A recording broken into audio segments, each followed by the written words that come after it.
कहते हैं कि दुनिया में मन सबसे ज्यादा शक्तिशाली चीज होती है। अगर किसी चीज को तुम पूरे मन से चाह लो तो तुम उसे हासिल कर सकते हो। ये मैं नहीं कहता, ये सभी महापुरुषों का कहना है। लेकिन अगर ये सत्य है, ये सच है, तो जो हम अपने मन से चाहते हैं वो हमें हासिल क्यों नहीं होता है?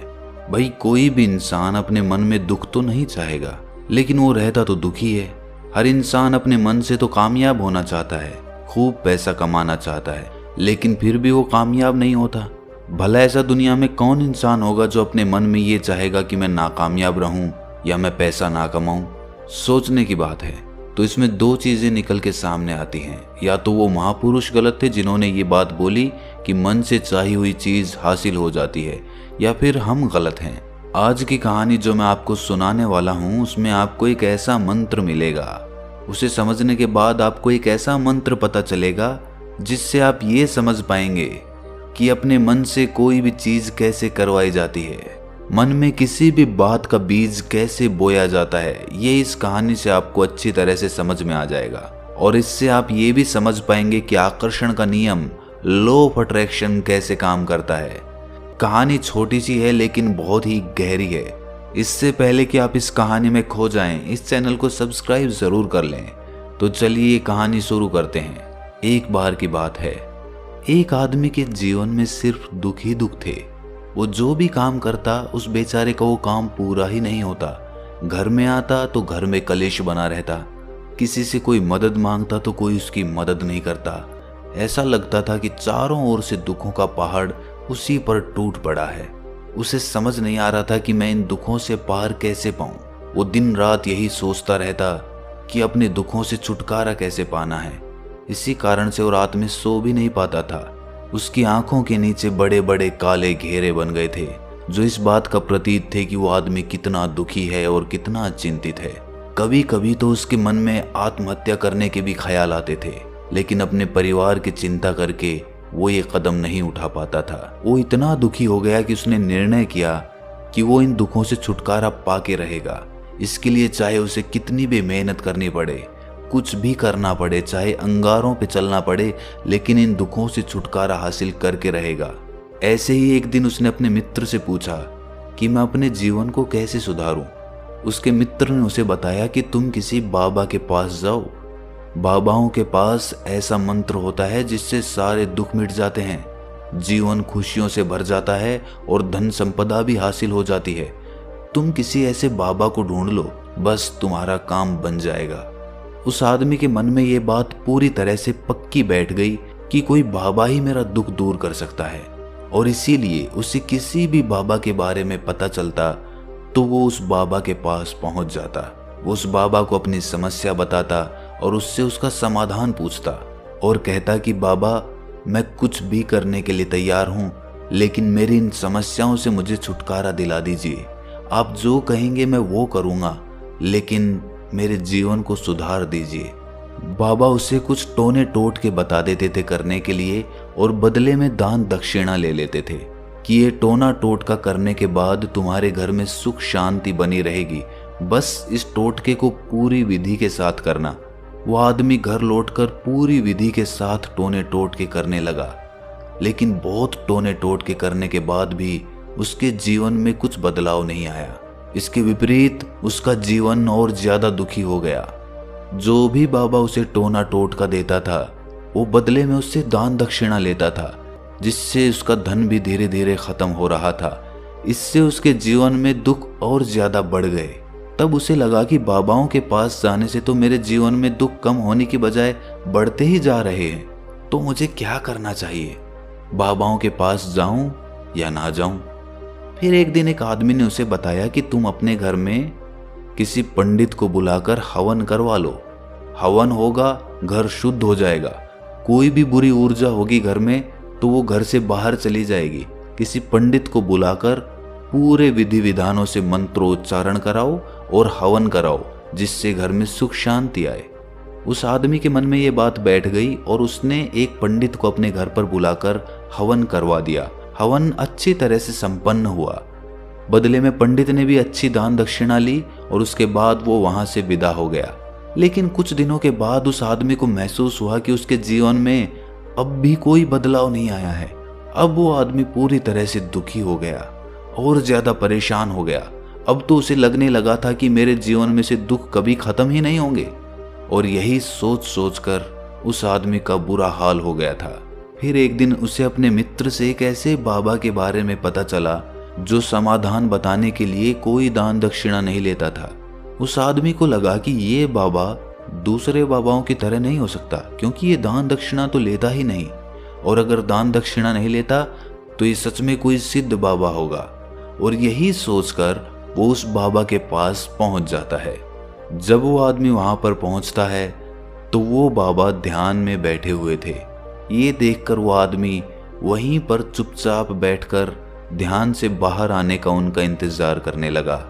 थोड़ी देर बाद बाबा ने आंखें खोली तो सामने एक दुखी और परेशान युवक को बैठे देखा। वो उसकी आंखों के नीचे काले घेरे देखते ही समझ गया कि ये आदमी अपने जीवन से कितना परेशान है।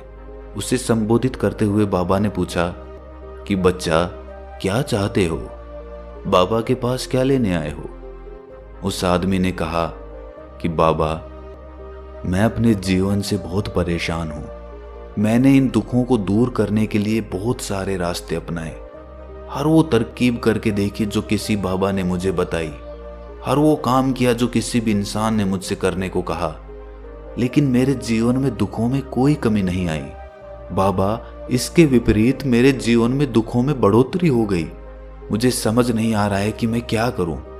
कभी कभी तो मैं आत्महत्या करने की सोचता हूं, लेकिन अपने परिवार की सोचकर मैं ये कदम नहीं उठा पाता।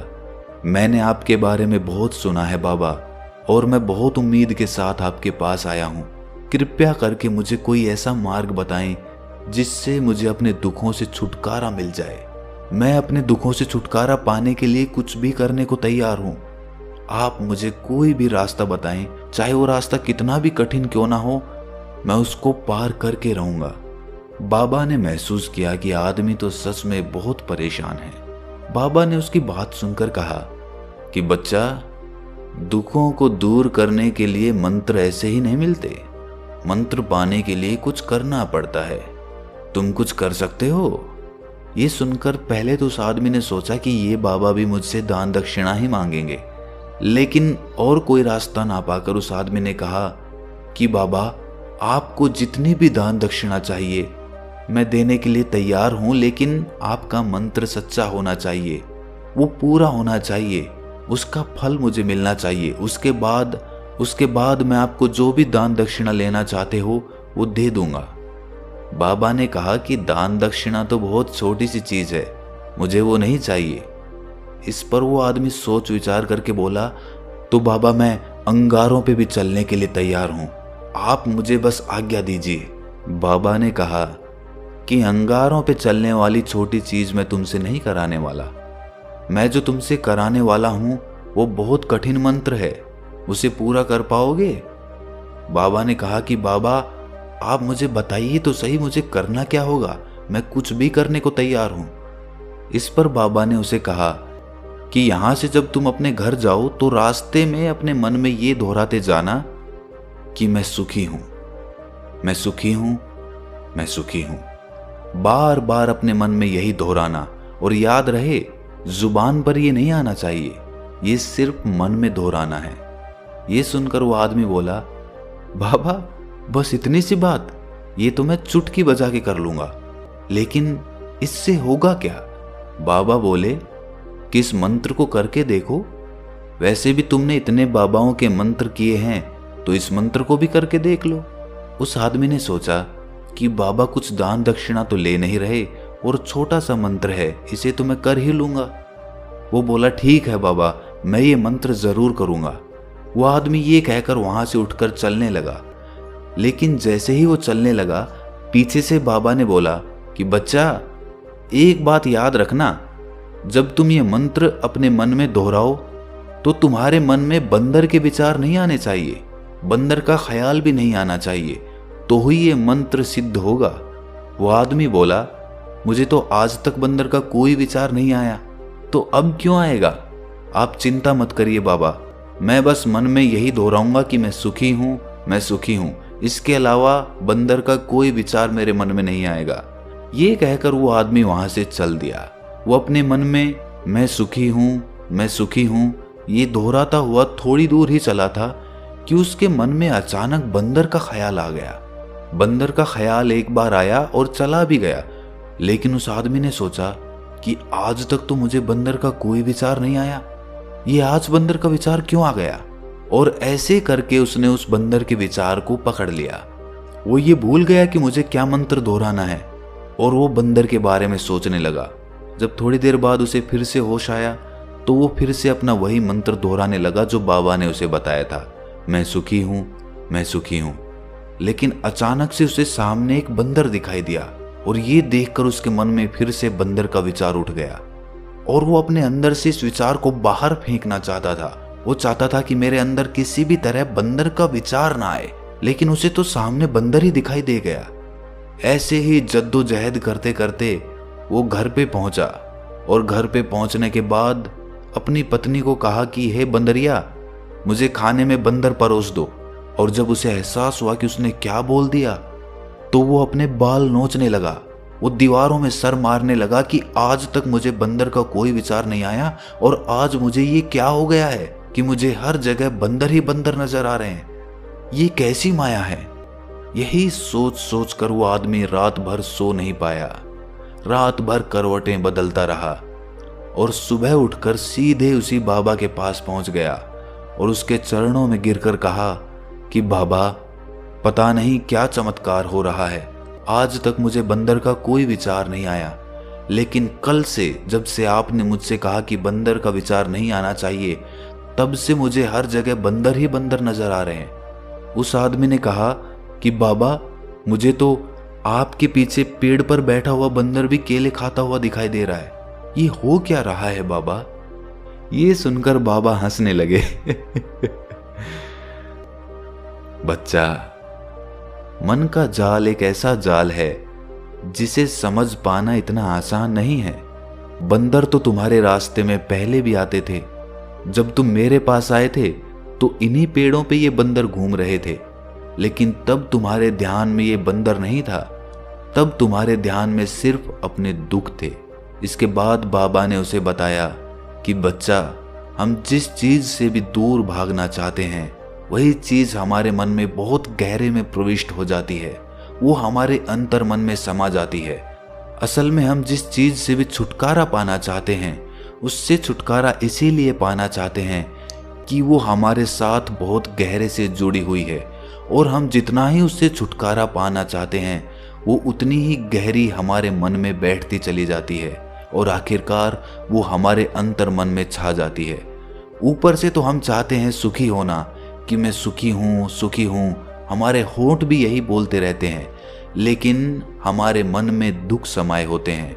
हमारे विचारों में, हमारे मन में हमें दुख ही दुख दिखाई देते हैं। इसीलिए अपनी जुबान से बार बार ये बोलने से कि मैं सुखी हूँ, मैं सुखी हूँ, हम सुखी नहीं होंगे जब तक ये मंत्र हमारे अंतर मन में प्रविष्ट नहीं होगा। इस पर उस आदमी ने पूछा कि बाबा, लेकिन ये मंत्र हमारे अंतर मन में प्रविष्ट कैसे होगा। ये सुनकर बाबा ने कहा कि बच्चा, अपने दुखों से लड़ना बंद कर दो।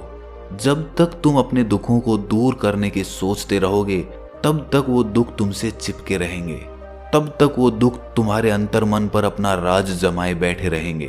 और जिस दिन तुम उन दुखों के बारे में सोचना ही छोड़ दोगे, उन दुखों से छुटकारा ही नहीं पाना चाहोगे, उसी दिन से तुम्हारी जिंदगी से दुख गायब हो जाएंगे। क्योंकि किसी भी चीज से छुटकारा पाने के लिए हमें उस चीज के बारे में सोचना पड़ता है, और हम जितना ही उस चीज के बारे में सोचते हैं वो उतनी ही गहरी हमारे मन में प्रविष्ट होती चली जाती है। हम अधिकतर समय दुखों के बारे में ही सोचते हैं। हम यही सोचते हैं कि हमारे जीवन में दुख है और हमें इससे छुटकारा पाना है। इसी वजह से बार बार सोचने से वो दुख हमारे अंतर मन में प्रविष्ट हो जाते हैं और हमें एहसास भी नहीं होता। इसीलिए अगर तुम दुखों से छुटकारा पाना चाहते हो तो दुखों से छुटकारा पाने के बारे में सोचना छोड़ दो, तुम्हें दुखों से छुटकारा मिल जाएगा। अक्सर आदमी धूम्रपान छोड़ना चाहता है, शराब छोड़ना चाहता है, सुबह अपने आप से ये वादा करता है कि मैं कोई भी गलत काम नहीं करूंगा, लेकिन शाम को जब लौटता है तो नशे में चूर होकर लौटता है। ऐसा क्यों होता है कि जो हम सोच रहे हैं वो पूरा कर ही नहीं पा रहे हैं? असल में हम उस चीज को बहुत ज्यादा तवज्जो दे रहे हैं, उस चीज को बहुत ज्यादा अहमियत दे रहे हैं। जब भी हम उस चीज को छोड़ने के बारे में सोचते हैं तो हम उसकी इम्पोर्टेंस यानी कि विशेषता और ज्यादा बढ़ा देते हैं। हमारा मन उस चीज के बारे में जितना ज्यादा सोचेगा, शराब या धूम्रपान छोड़ने के बारे में जितना ज्यादा सोचेगा, हमारा मन उतना ही उस चीज के पीछे ज्यादा भागेगा। हमें उस चीज से लड़ना नहीं है, बल्कि बिना सोचे गुजर जाना है। और अगर इस मंत्र को हम समझ लेते हैं तो हम अपने जीवन में जो भी पाना चाहते हैं उसे अपने अंतर्मन में डाल सकते हैं। और एक बार वो लक्ष्य हमारे अंतर्मन में बैठ जाता है तो फिर सफलता पाने में कोई समस्या नहीं आती, कोई दिक्कत नहीं आती।